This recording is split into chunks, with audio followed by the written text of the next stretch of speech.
এই যে ভিডিওটা দেখছেন, যাকে ধরে ধরে নিয়ে যাচ্ছে পড়ুয়ারা, তিনি অসুস্থ নন, নেহাতি একটু বেশি মদ খেয়ে ফেলেছেন, তাই টাল সামলাতে পারছেন না।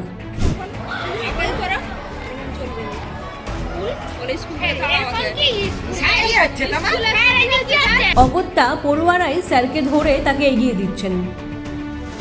ইনি একজন শিক্ষাকর্মী, নাম শঙ্খ ঘোষ, যিনি নাকি প্রায় প্রতিদিন এভাবেই মদ্যপ অবস্থায় স্কুলে আসেন, তারপরে কোনো মতে টলতে টলতে বেরিয়ে যান।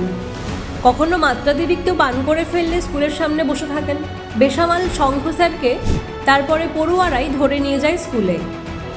ঘটনাটি পশ্চিম মেদিনীপুরের দাসপুর 1 নম্বর ব্লকে রয়েছে সরোজমোহন স্মৃতি বিদ্যালয়। সেই উচ্চ বিদ্যালয়ে ক্লার্ক হিসেবে কর্মরত এই ব্যক্তি। সম্প্রতি শঙ্খবাবুর একটি ভিডিও সামনে এসেছে, যেখানে তাকে মদ খেয়ে টলতে দেখা গেছে।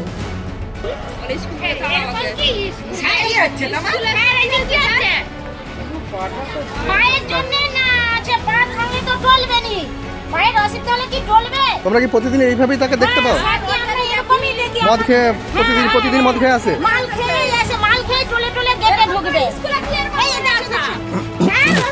এতটাই মদ খেয়েছিলেন তিনি যে বেসামাল হয়ে স্কুলের সামনেই উল্টে পড়ে যান।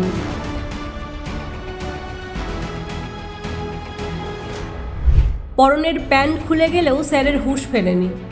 তবে এই প্রথমবার নয়, এর আগেও একাধিকবার মাতাল অবস্থায় দেখা গেছে ওই ব্যক্তিকে।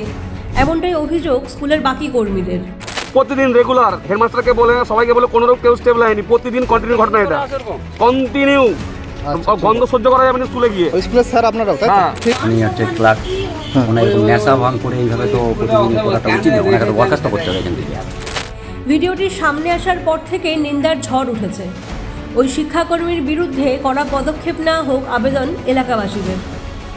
এইটা এই ধরনের আমরা মানতে পারছি না, এর বরখাস্ত করতে হবে। স্কুল থেকে বার করে দেখুন কিভাবে পড়ে যাচ্ছে, দেখুন। আর এইভাবেই এরা এইভাবেই স্যার এসে। এনার নামটা কি জানো? শঙ্খ স্যার। আচ্ছা, ঠিক আছে।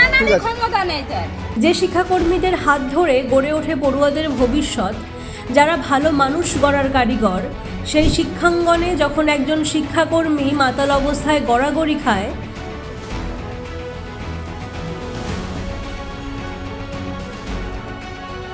তখন শিক্ষার অবস্থা যে আমাদের রাজ্যে সত্যিই বেহাল, তা তো বলাই বাহুল্য।